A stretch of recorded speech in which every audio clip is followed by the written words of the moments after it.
This is Alex, and we're gonna be doing his haircut today.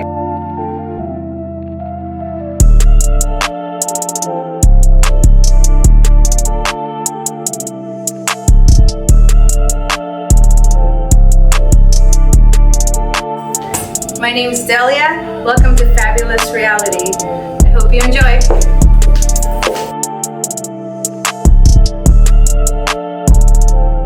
So tell me a little bit about yourself, Alex. This is my first time meeting you. Yeah, it is. I know. Well, it's been a pleasure so far. I live here in the Valley. I grew up here. Went to college in Texas for a little bit, but that's why I kind of wanted to get away because I always knew I wanted to move back, and graduated last year and now I'm back. So, working hard, trying to, make a difference in the Valley. So I'm a local desert guy. So what did you go study? I went to Baylor, so kind of smack dab in the middle of Texas, and I'm an engineer, so I studied mechanical engineering, yeah. Awesome. So what do you do as a career now? So I actually kind of do my own thing, so it's going to sound a lot cooler than it actually is because it's still in operation out of my mom's garage actually. Mm-hmm. But we are building an ed tech, so it's kind of hard to explain, but it's an ed tech startup, and we've sort of developed like a science and engineering curriculum that we work with some of the schools around the Valley and around the Southwest on. So kind of gives kids an opportunity to learn about engineering in a fun and hands-on way and introduce them to different, science and engineering career fields. So that's the short version of it. I could talk your ear off, but I know you don't want to hear all of it. I want to hear all of that.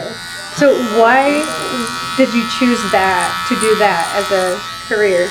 Well, it's a good question. So, I kind of come from a family of educators, and, helping kids out is a passion of mine. Mm-hmm. And, I have always wanted to be an entrepreneur too. So I just thought it was kind of a unique opportunity with COVID going on and, the remote learning. And plus, in engineering school, no one likes to do those actual long math problems, right? We want, it's a lot more fun, and I got more, academically out of the projects that we were doing, building with our hands and designing stuff. So that's what I thought was fun, and I wanted to try to help get the kids interested in that through that kind of stuff, if that makes sense. Yeah, it does make sense. What were you envisioning yourself doing before you went to school, like before college? What did you want to do? Before college? Oh man. That's actually kind of why I wanted to go into engineering, because I had literally no idea. I don't know if you resonate with that or not, but I know like with engineering you can kind of do a lot of different things, and I was like, well, I have no idea what on earth I want to do, so I'll try to do this engineering thing, and hopefully by the time I'm done I'll know what I want to do. So that's a little bit of my mindset going into school. I feel that. Yeah, it's hard. It's really hard, and that's actually what we're trying to do with, like our curriculum, is introduce these kids to different careers. So hopefully they're not like in my shoes trying to figure out what they want to do. I'm trying to get them interested in stuff earlier on, if that makes sense. For sure. What is one thing that you would recommend for like a high school kid to do, like to try to figure out what they want to do with their life? Oh man, I know it's hard, right? Yes. Gosh, I would say, you just have to spend time reflecting, right, on what's important to you, because, money is not important to everybody, and, different paths, everyone's got a different path, and everyone's on different timelines, but I think you got to really do some soul searching, right? What you want to do. You want to get in a position that you have a high ceiling in. Something you're passionate about, most importantly, because I think those two things kind of go hand in hand. And I think it's really that question, what's important to you, is an important one to ask, because a lot of people get caught up in things that the world thinks are important that aren't necessarily important to you, and might not make you happy. Nice. So what habits and core values have brought you to the position you're in today? Oh man, well, honestly, so kind of the entrepreneurial journey it's a crazy one, right? And I got into it a little bit naive. So, I thought we were going to start this and it was going to go, super well right away. And it didn't. Like, it's taken a lot of pivoting and a lot of, creative thinking and, people who are helping me out. I definitely could not have done this alone. To, persevere through it because, we've taken some blows and we've had to pivot a bunch. I just think you got to stay persistent if you have an idea or something that you believe in because, oh man, it's hard. And this is another area I could talk your ear off on, but it just, no, it just takes a lot of, turning over every stone you can. And, 9 stones out of 10, there's nothing underneath, but 1 out of 10, it's a good conversation and you can help serve people and, close a deal or whatever that looks like. But it's hard and you got to have a good community and, I'm a man of faith. So, I'm thankful I've got, the hope and the confidence that, God gives me to persevere because without it, man, it'd be crazy, Delia. Yeah, I get you. If you could give yourself some advice before you got into this to make your life easier now, what would you tell yourself? Good question. Oh man, I gotta think about that. I think it would just be, don't try to do everything yourself, right? Because there's only so much you can do yourself.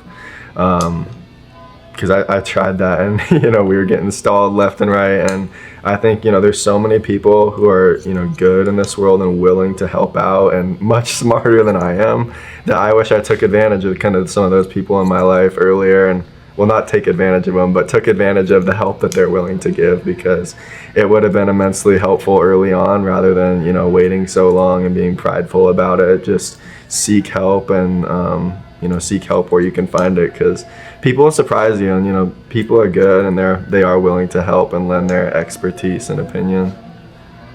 There is a lot of people that are willing to help. You just have to learn how to ask for the help, it's so like true. you said, and not be so into our our pride, Yeah, but, that's something we struggle with, but I'm with you. Yeah. Who's the person that you think has pushed you the most to be successful to where you're at now? Oh man. Who do you have to thank? Gosh, well, who do I have to thank?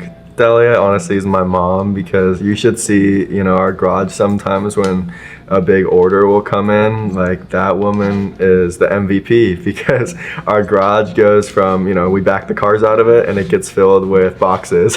And she works so hard and I'm so appreciative of, how she will literally block off a day and pack boxes for us and for the school. So she has been, an enormous help for that. And then, for the work ethic and, what it takes to try to build a successful business, which it's not yet, we're getting there, but I have my dad to thank for that. He's a great example on that. Do you have any siblings?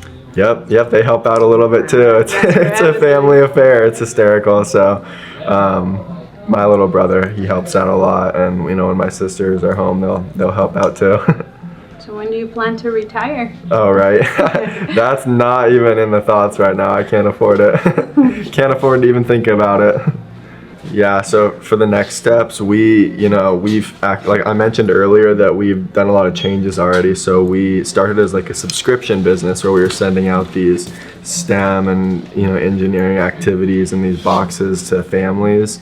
And that's kind of completely been thrown out the door now. So now we just work with schools and, I try to reach out and, introduce myself to all these different teachers and coordinators around, the state and the Southwest to, see if any of what we have and any of our programs could help serve them at all. So that's kind of the world we live in now, is dealing with the teachers and, they're all awesome people like we talked about earlier. So it's fun chatting with them and finding out if we could, help serve them in any of their education or after school services or initiatives.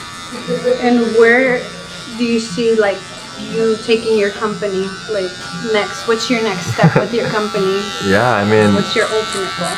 Well, luckily a lot of money is being invested in education, and not that money is going to reach, us, but it does give the teachers and the administrators more to do awesome stuff with. So I just want to keep hopefully introducing ourselves to more and more of these schools and school districts and see if any of our kits or activities or programs could, help serve them in any of their initiatives. So we're gonna keep building it out and keep trying to introduce ourselves and see if we could be of service.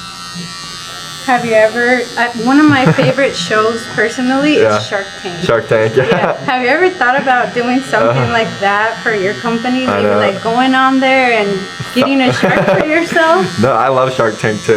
It's awesome, but honestly, it's just a unique situation because it's a big balance, right? And I personally don't know if I would, because I don't know if I want to give up any control, because you know, that's why you get into entrepreneurship in the first place, is so you can work for yourself and make a difference.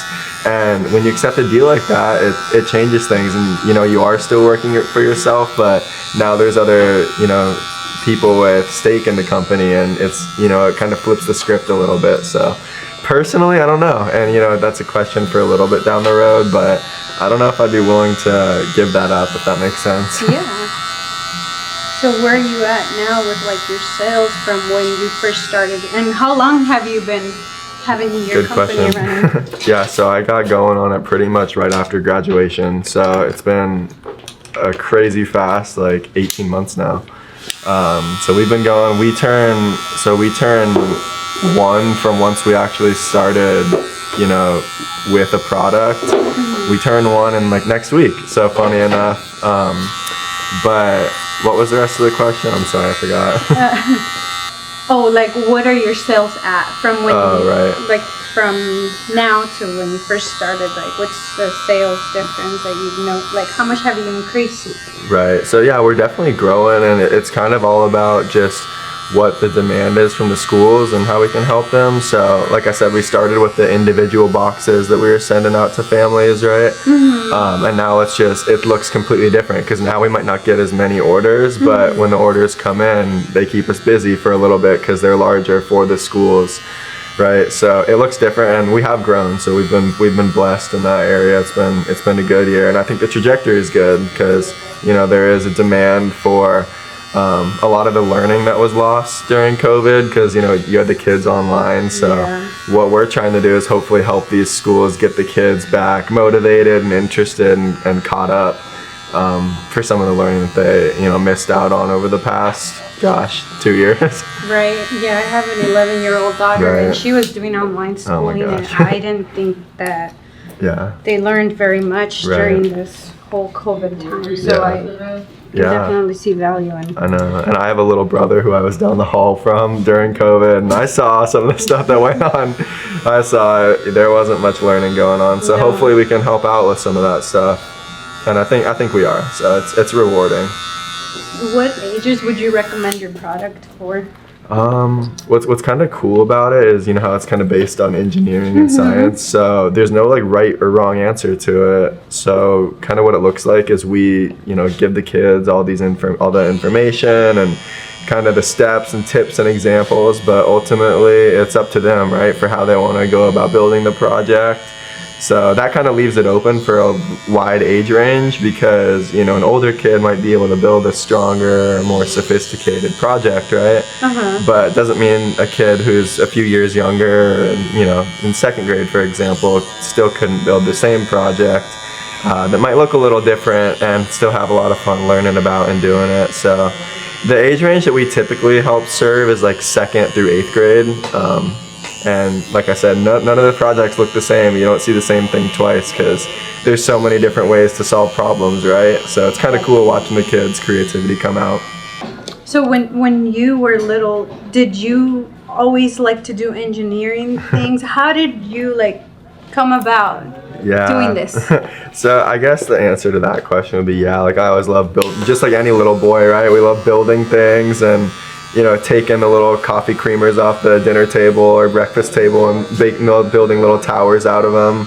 I always love to do like small little projects and challenges like that. So a lot of our projects and activities are inspired from some of that stuff that we did in engineering school, just catered to an elementary and middle school crowd, if that makes sense. So yeah, I've always kind of had a knack for it, and like I said, you know, I didn't have any fun personally doing those long calculus problems, but I did like, you know, getting the hands dirty and building stuff. What about you? How did you build your empire here at the salon? It's a funny story. I actually met Boris, the owner. Okay, I've heard of Boris. Yep. He's a very fun person. We met at a nightclub. Nice. I never expected to meet my boss in a nightclub, and this is how it happened. I've been here. March, I believe it's gonna be 2 years. That's awesome. The environment here at the shop, everybody's super like Cool. laid back, very cool, nice, very nice people. Right, it seems like it. Yeah, and so I love it here. I love these guys. I'm planning to be here for a while. Right on, Of that's course, awesome. Can't get rid of me anytime soon. It's awesome. You don't hear that a lot, so it's refreshing. Yeah, I love it here. So I don't know.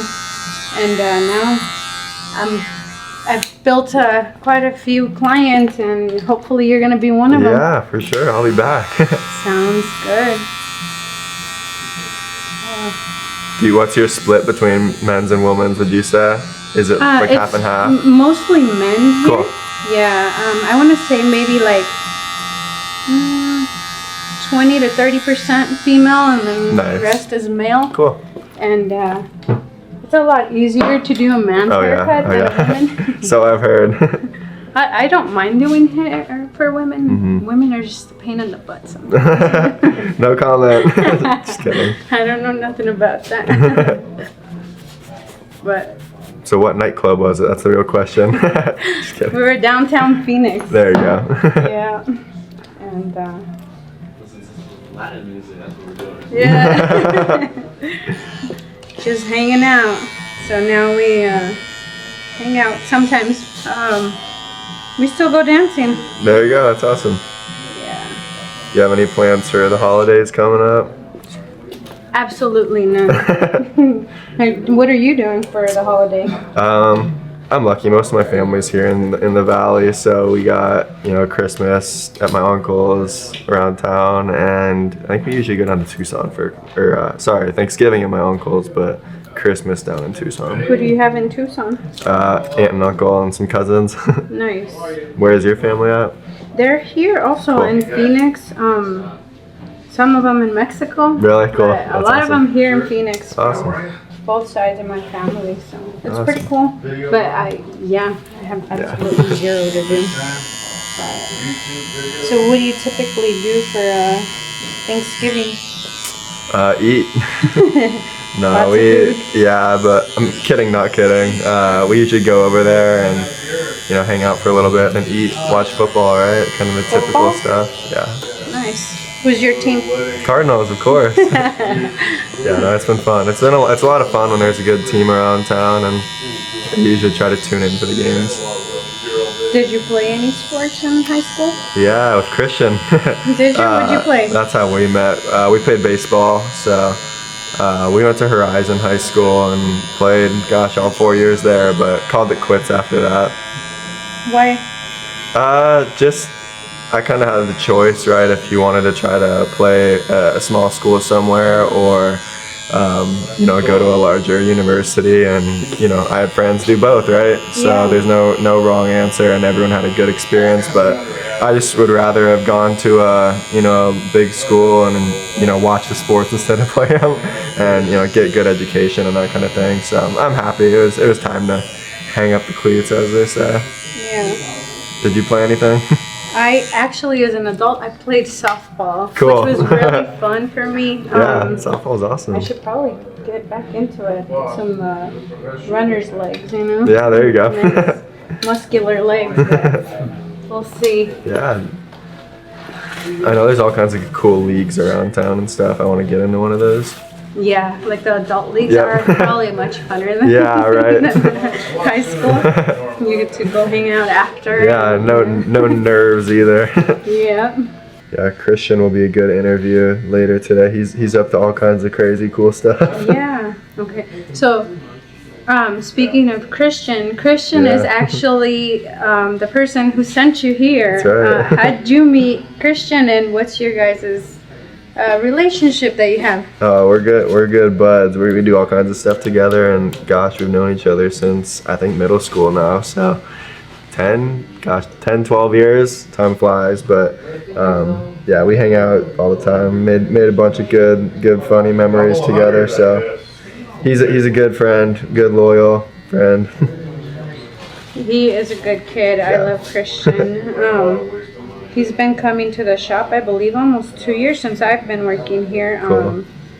I've been cutting his hair for quite a while, and he's a kid that has his head very, very, very set on his shoulders, and he knows what he's doing, what he wants, and Yeah, no doubt. I think he's a very good friend to have around you. He's a great friend, and I'm sure he's a good client, because I'm sure he's got all kinds of good stories for you. Well, yeah, we have fun with our conversations. He's always teaching me something new. I know he's doing crypto and stuff like that, so he's always kind of sharing information with me on that, which is very interesting. Yeah. Do you do any of that? He's gotten me into it. Yeah. So yeah, I owe him big for that. So he's he loves sharing about that kind of stuff. So it's cool to learn about. I like it too, and he's made me a little bit of money, so I'm thankful for him big time. Yeah. So what have you gotten into so far with the crypto? Oh gosh, are you asking like what coins and What coins? Yeah. Okay, so I'm sure if he's coming later, you're gonna hear the name of this again. But Solana is a big one that we like, and also I'm sure you'll hear the words NFT. Yes, I just started hearing about NFTs. You'll hear a lot about them. You're gonna keep hearing about them. So we dabble with those a little bit, and there's a few others we like, but Solana is the big one, along with Bitcoin and Ethereum, of course, and a couple other secrets. Just kidding. Do you own any NFTs? Yeah, a few. Yeah. A few. I don't have as cool ones as Christian does, but Have you sold any yet? yes. Yes, I've sold a few. You make nice profit on it? You can. It's crazy to me how It is people will crazy. buy this little image and spend so much money on it. I'm Right. like, it's insane. I This know. world, I guess we have so much money that we have nothing to do with it. And Yeah. we just come up with all these crazy I know. ideas. That's one way to put it. It is hard to wrap your mind around, no doubt. I think you just have to think about it as like an investment, right? I don't even know if you technically need to believe in the utility or what they're for or why they started, but it is a good opportunity and investment if you can learn the lingo a little bit. It's recommend at least looking into it. Do you see yourself creating any cryptos of your own, any No. NFTs? No? No, Just invest? Just invest and listen to the smart people on where to try to put some money. What are your next investment plans? Oh gosh, I don't know. Just keep saving, keep putting money into crypto. I'm not completely out on the stock market, right? So I'll keep trying to put money there when I save it, and try to keep putting money when I can into crypto. So I try to remain diversified, as they say, right? Right. Give me 1 sec. I'm gonna go grab You're a good. towel. Do you do any investing? I have some crypto. You do? Right on. I have a bunch of Ethereum. Yeah. Bitcoin, a couple of Yeah, it's been a good year for it. Christian will talk your ear off about it later if he comes in. Yeah, I just started learning about that. Also, I want to say maybe it's been a couple of years, and it was like, I'm always looking for a way to make money. Yeah, right? Yeah, and I was like, okay, well, this sounds interesting, and I Yeah. learned about it, and I'm like, cool. So Right. now I'm into it, and then like I Yeah. said, Christian, he was like we always Right. talk about this, so it's really fun for Sure. me to Yeah. have him come in and we just catch up. I feel Right. like I've known him for years already, Yeah. and I haven't, Right. but it's just I don't know, we just have this connection. Yeah. He's actually helped me with Right. some legal documents Yeah, and stuff. that's And awesome. just because I know he Yeah. did the Right. law He firm thing. had that thing going Yeah. for a while. That's awesome. Yeah. He what's cool about crypto is it's really not hard to get into. You think it's like some crazy, black dark web type of thing, but it's pretty easy and user friendly, so it's pretty cool. Yeah. Sorry, I think I moved some Final stuff. question. When we leave this world, nothing comes with us, right? Right. If there's one thing that you could leave behind, what would it be? Delia? Okay. So this is gonna be our last question. Yeah. When we leave this world, we're not gonna take anything with us. What would you like to leave behind? Yeah, good question. Yeah, when we come in this world, we don't have anything and we take nothing with us, Take right? nothing. It makes you like take a step back and think, I guess. I'd say, oh man, I guess I'll just kind of circle back to, you know, what I'm trying to do through, you know, my company and organization is just help impact young people and students, and especially kind of like the underserved and underprivileged students. I just think that's kind of a noble cause, and that's what we're trying to do, is inspire those kids to help them achieve their full potential. So, you know, if we can do that with a few students and help inspire them and find their path and give them some hope, then I think that's what I'd probably try to leave behind as, you know, my work/time here on Earth. So you want to be known when you leave for helping people and making an impact in kids' lives. Yeah, helping people and just being, you know, a light for Christ along the way. Very nice. Well, thank you for coming in again, and hopefully we'll see you soon. Yes, most definitely. I think the cut looks awesome, so I appreciate it. Oh, thank you so much. It was a pleasure talking to you. Yeah, and, likewise. I know we're going to continue to have more really good conversations. Yeah, exactly. Yeah, so this place really isn't too far from my house, so it's nice and convenient. Do you have like a business card or I anything? sure do. Okay, Yeah. awesome. Thank you guys for watching Fabulous Reality, and I hope you guys stay tuned for the next episode. What you been about? All that time we spent apart, they got me healing now. I've been healing. Yeah, if I think about it, I just write it down. Fuck their thoughts, man, that shit'll never worry.